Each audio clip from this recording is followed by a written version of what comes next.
Hello all and welcome back to the video lectures on decision analysis, and now we are in chapter, let's see, sorry about this little bit of scrolling, so chapter 4 and section 1, 2, 3, using function D matrix for Brianna Brisk and Eugene equally Brisk. So this, in the last video lecture I explained how this D matrix function works, and now we are using it in the examples of the first two chapters of this course. So Brianna Brisk and Eugene equally Brisk. So chapters 1 and 2. And to use this D matrix, you need to download it. It is your Octave working directory. And also there is another function called scaling.m. You should download that too. So I will do it now. So here is the directory where you can find everything related to this course. You can see it here, or you can use a direct link. So let us use the direct link. So we download the scaling.m. So here it goes to my downloads directory. Let me click also, sorry about this Windows, dmatrix.m. So that's also a downloads directory. And then you should have a directory where you work in GNU Octave. So for me, it will be work, teaching, ORMS 2020 and NHAS in English. And I have all the material there already, so I don't have to move these from the downloads to that directory. But if you don't have it yet, then go to your downloads. For me, it's down, and copy these or move these files to your working directory. So make a working directory for this course and download these, copy these two files from your download directory there. All right. And then let's look at the Brianna Brisk's decision. So I have an M file example bb.m that calculates the Brianna's optimal decision. And you remember that there was the mid-comfort degree C. So this was fixed in the first examples 80%, so we use that. And then the file is here. You can download this also, example bb. The same thing, it goes to the download directory, so from there to copy it to your working directory. And let us look at the file, how it works. And I will now explain the working of this example bb file, what is coded here. So this is the kind of codes you are assumed to be able to do. So this is a very short code, so most of here is comments, so this doesn't do so much. And I will open this in the GNU Octave. So I will go to the GNU Octave now. So for me it's this kind of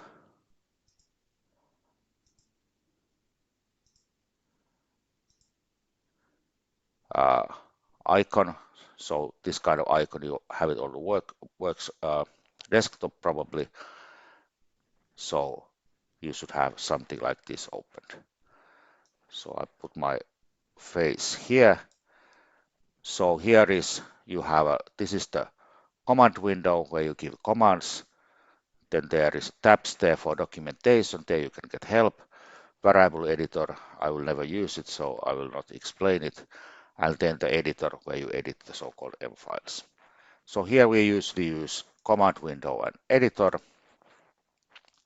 And then there are some windows. So this is the contents of the directory, that's current directory. At this point is my home directory. I will change it soon. Then once you define variables, they will be shown here in the workspace. And then there is a command history. history of the commands that you have given. These windows may be slightly different for you depending on your setup, but I think this is the rather typical setup, so it should look something like this. So what we do now, we change the working directory, and it can be changed from here or from here. I use here. So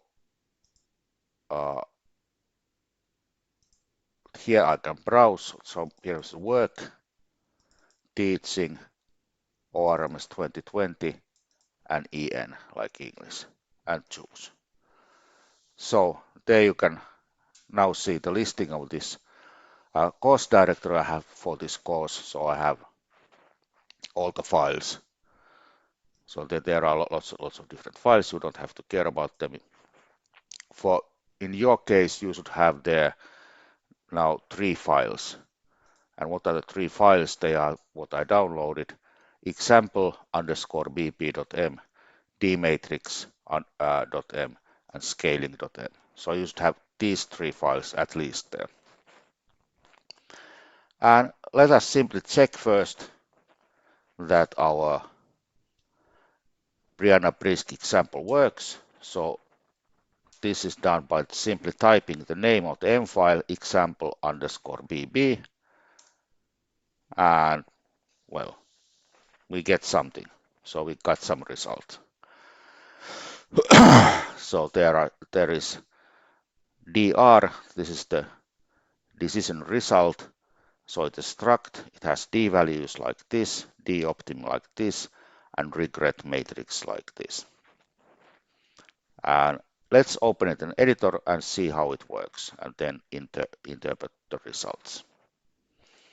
So here in the editor window, I open file here, and it's example bb.m. So it's like this. And now again, I will slightly change the layout. So I put my face there, and let me increase the font here. So this is a typical M file. So first we have this percentage sign. This means that it's a command line. So the Octave does not care about the command lines. They are there for the reader's convenience only, so that the one who reads this file understands what's going on. So I have a comment block here, and there I've written file, name of the file, and then a short description what it does. So this is Brianna Brisk's problem with function dmatrix. Then comes the next block. The next block is this, where I introduce the data of the problem. So I put the C 0.8, so this is the mid comfort level. So C equals 0.8. Note the semicolon there at the end of it.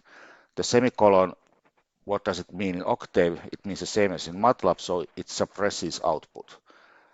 So let me explain it shortly in the window. So Control L, I clear this window. So if I say C equals 0.8 without the semicolon, then it will display back what happened. If I do it with semicolon, it does it quietly. So semicolon means shut up. Please be quiet. And again, if I have some variables, just typing the name of the variable will prompt back the value of the variable. C is 0.8 in this case. Okay. Then I have the decision matrix. R, note that this capital R is different than small r.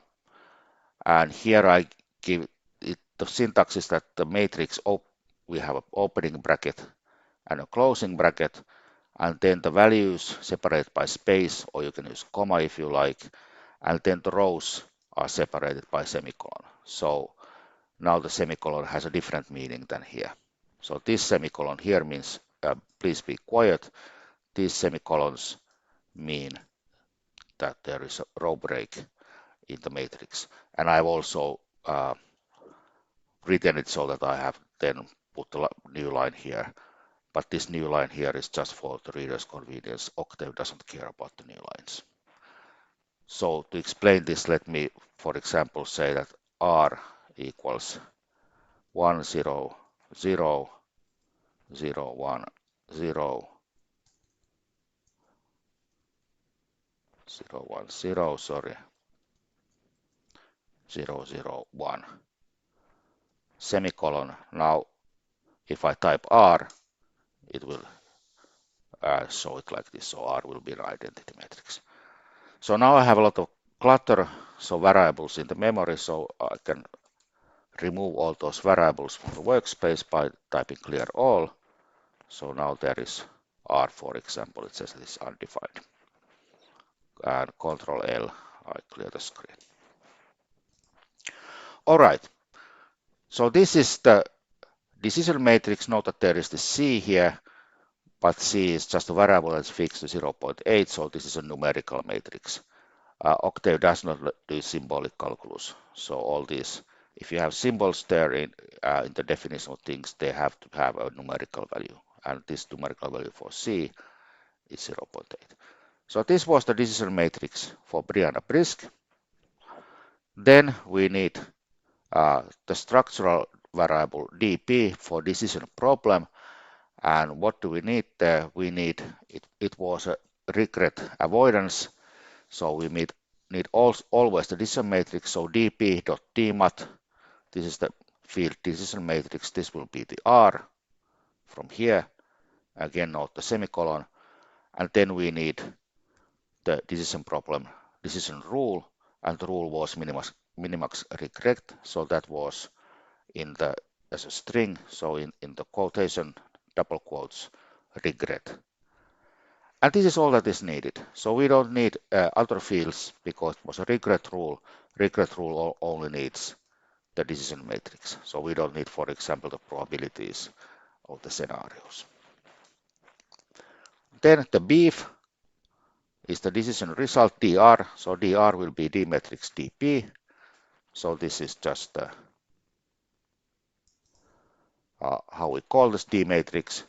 So this file doesn't work if this d matrix is not here.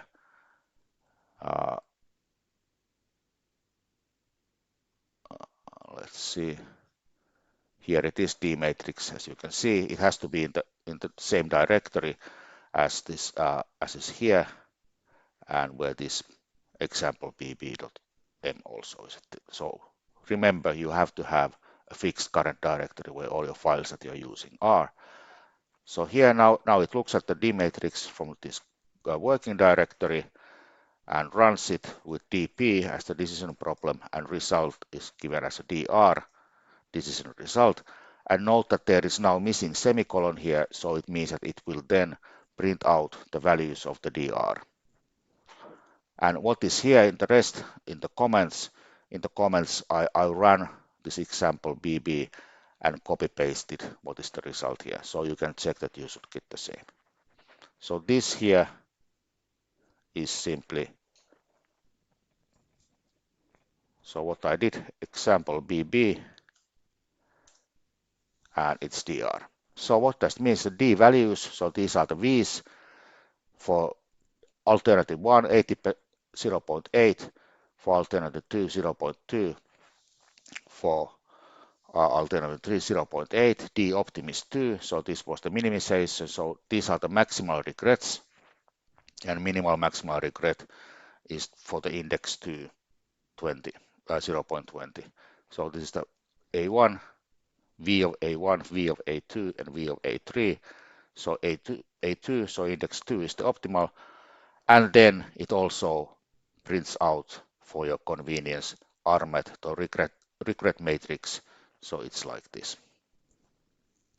All right. So this was this file.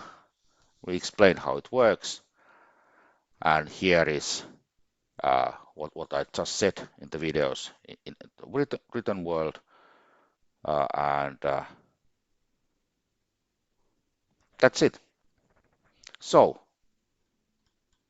we calculated this by hand in the chapter 1. Here it's how it's calculated by using the D matrix. Let's do the same for Eugene equilibrisk.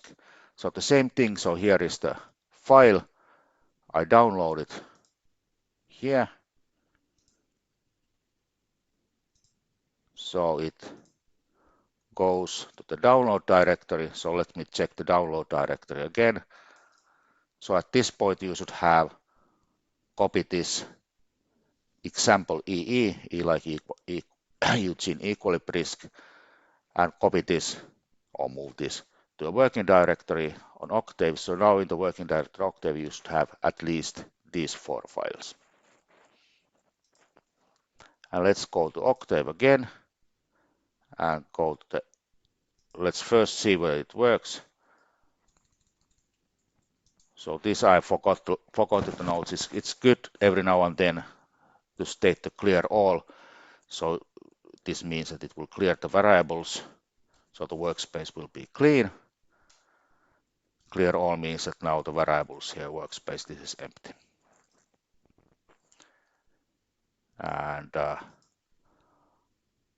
Control L clears the console window, and example underscore EE. And here the same thing, it gives the decision result, D values and D optim.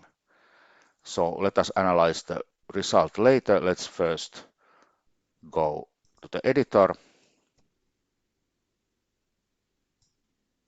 Let me close this and let me open the Eugene. So example EE and put font a bit large. So this is very similar to this Brianna Brisk example, but now we need probabilities also. So again, there is a comment block. Here it says this file is example ee.m. So description what it does, Eugene equally brisk solution with D matrix. So this is the comment block. Then we give the decision matrix R. So this is, you can look at the chapter 2. So this is for first alternative 1100, second alternative 0010, and third alternative 0101. And here are the semicolons, meaning the end of the line or end of the row of the matrix, and then this semicolon here, which means that suppress the output. So please be quiet. Now Eugene equally risk use the expected value rule. So this means that he needs the probabilities for the scenario. So the probabilities are given here, P. Note that this is small p, and then P will be a vector. So vector is just a matrix with a single row.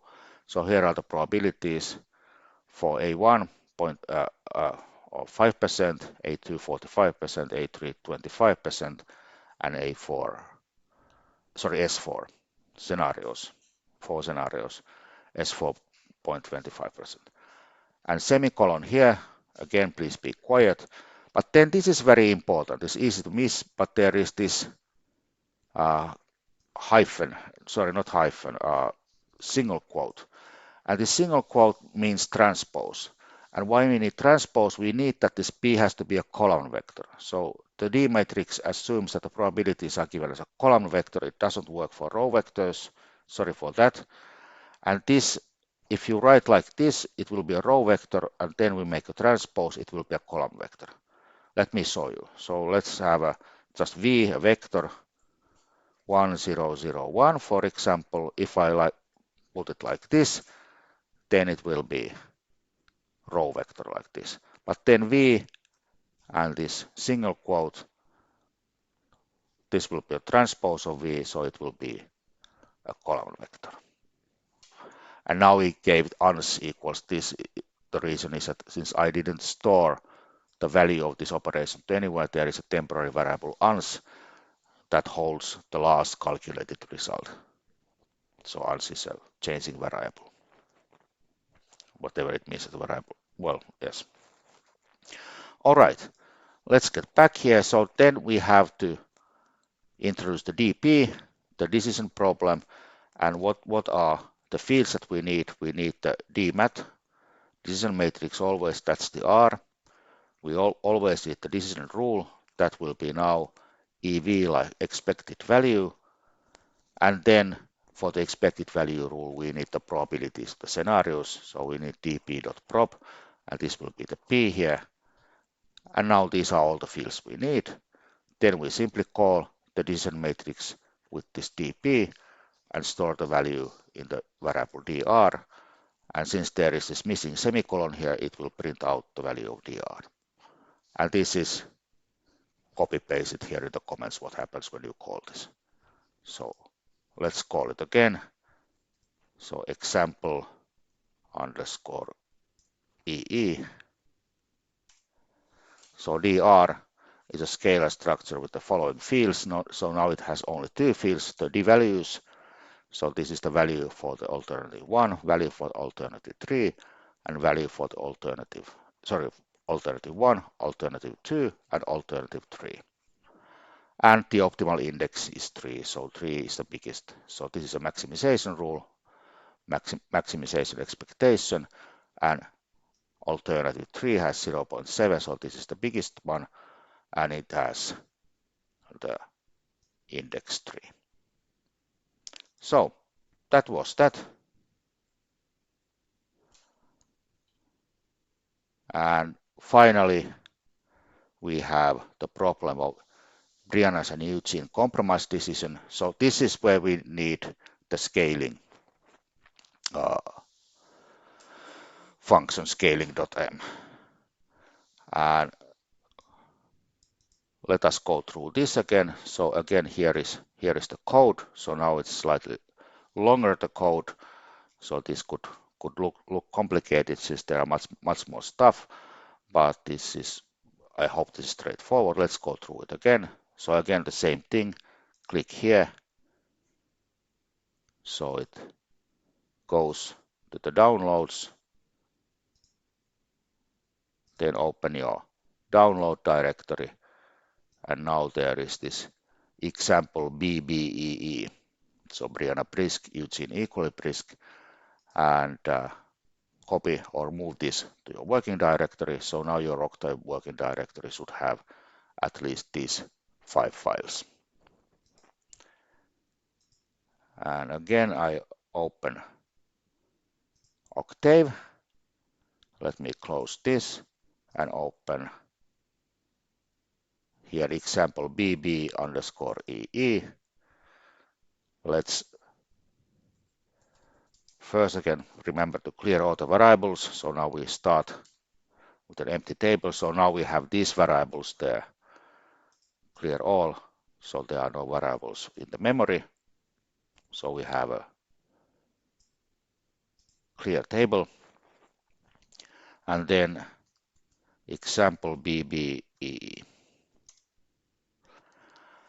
And now it seems that nothing happened. And the reason here is that I have used semicolons everywhere in the code.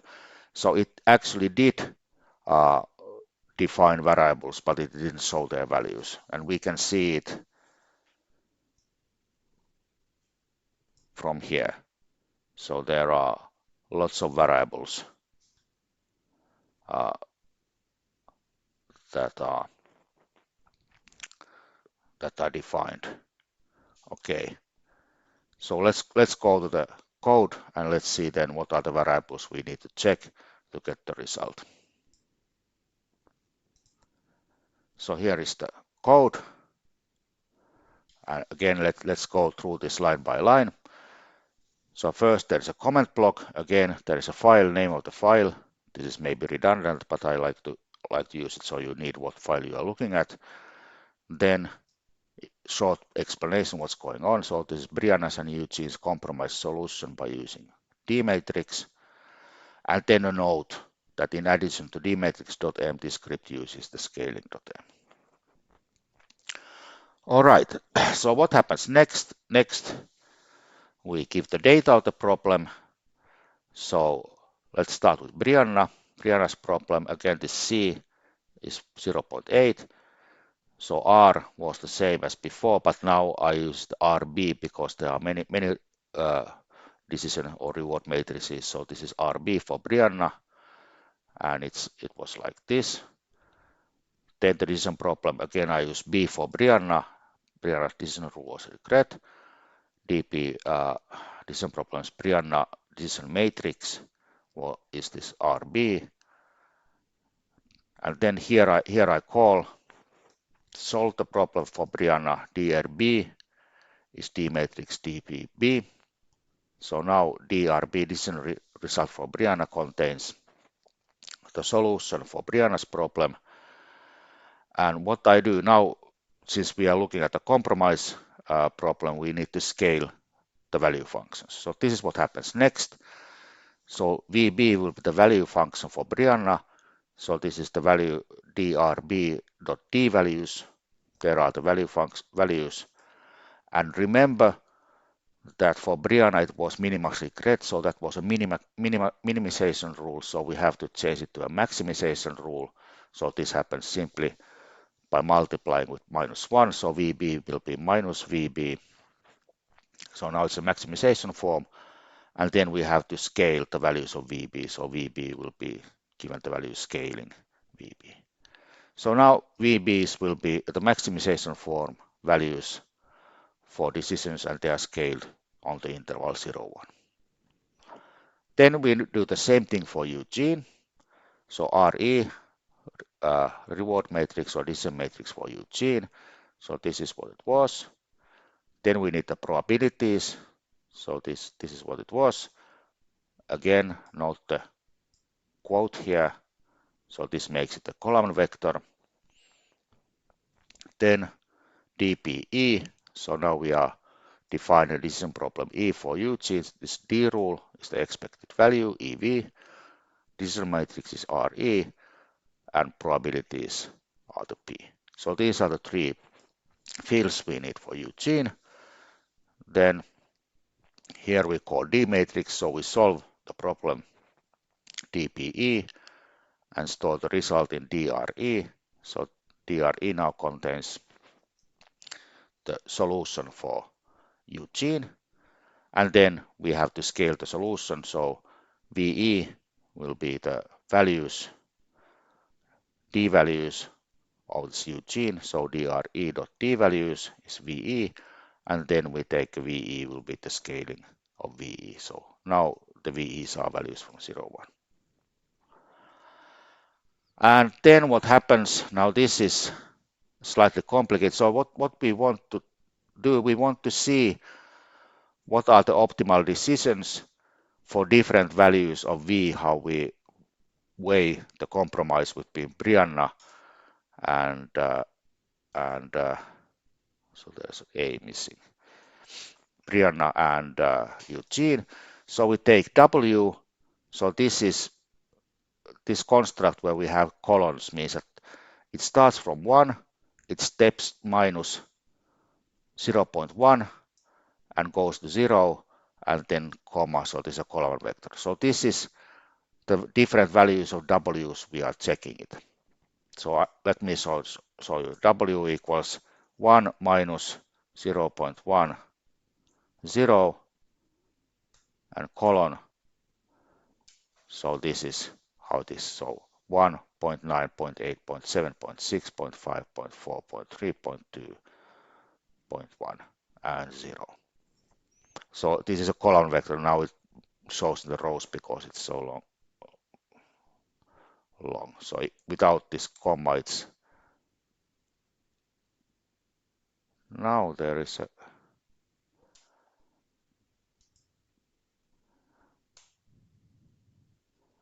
maybe I need parentheses here to make it column vector. Yes, I need parentheses. So this is how it should look. And so actually it doesn't matter whether it's a row or column vector. Let me put it like this. So now it's correct. Sorry about there was this mistake. It should be corrected when you read these notes. But it's a minor thing. It doesn't matter whether the W is row or column vector. So what happens then? Then we have a for loop. For loop works in Octave so that there is an index I, and then it's given a vector. And vector 1 colon length of V, this will be vector 1, 2, 3, 4, 5, 6, 7, and so on up to the elements of the W. So how it works? So I equals 1 to 10, for example, it will be vector of 1 to 10. So now we have this W is like this. So length W, sorry,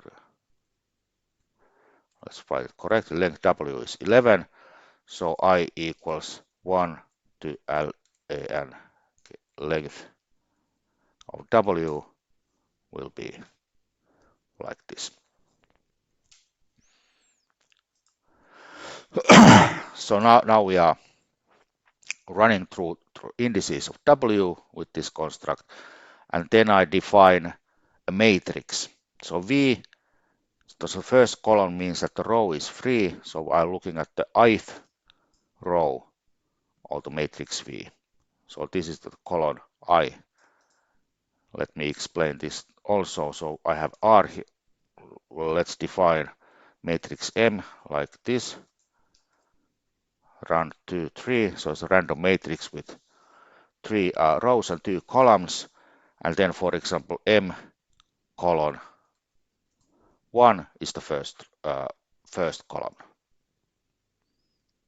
M like this is the second column. And first row is like this, for example, and second row is like this. So this is the column notations that picks the rows and columns of the matrix. So here I take the column I is fixed and row is free. So this is the ith column, and I take the W at the index I. So this is the weight of the ith component of this vector W, which was a vector from 1 to 0 with step size minus 1.1. And this is the weight that is given to Brianna, and then 1 minus the W of I is the weight that is given for Eugene. And then the compromise, this will be, what is the compromise solution? So I will take a maximum, and how this looks like rather complicated, but I look at the row is fixed, I, and so this I relates to the WI, what is the weight of the I, and then I look at the values. So this V column I, these are all the values V's that are given for fixed I, or fixed weight, and I take a maximum of them. And for technical reasons, I need this. This is now a column vector. It should be a row vector for the maximization. So I have to take a transpose. This is something that happens often. You either have column vectors or row vectors. It should be the other way around. So then you make a transpose. So it works. And then this maximum returns two values. It returns the maximal value and the maximal index. And I don't care about the maximal value, I care about the maximal index. So the maximal index is the maximal value, index is the alternative that we choose. So I take two return variables. First is a temporary, I don't use it, it goes to the toilet. So this is the maximal value, and then this is the maximal index, and this will be put in the vector compromise at the index I. And so we see that this compromise is the result that we need. So let's go here, let's call it once more, and then type compromise, and this gives the compromise solution. So here the W is equals 1, here the W equals 0, and these are this is W 0.9, 0.8, 0.6, 0.5, 0.4, 0.3, 0.2, okay. So these are the W's. So this is for this is for this, and so on. So there is 11 of them. And this shows that if the W equals 1 or big, then the compromise solution is 2. Compromise, what we use is the alternative A2. And once the W is bigger than this point here, sorry, smaller, so this means that there is more weight to Eugene, then it turns to 3. So this is all the weight to Brianna, this is all the way to Eugene, and this is evenly spaced uh, uh, weight for different weights to different solutions.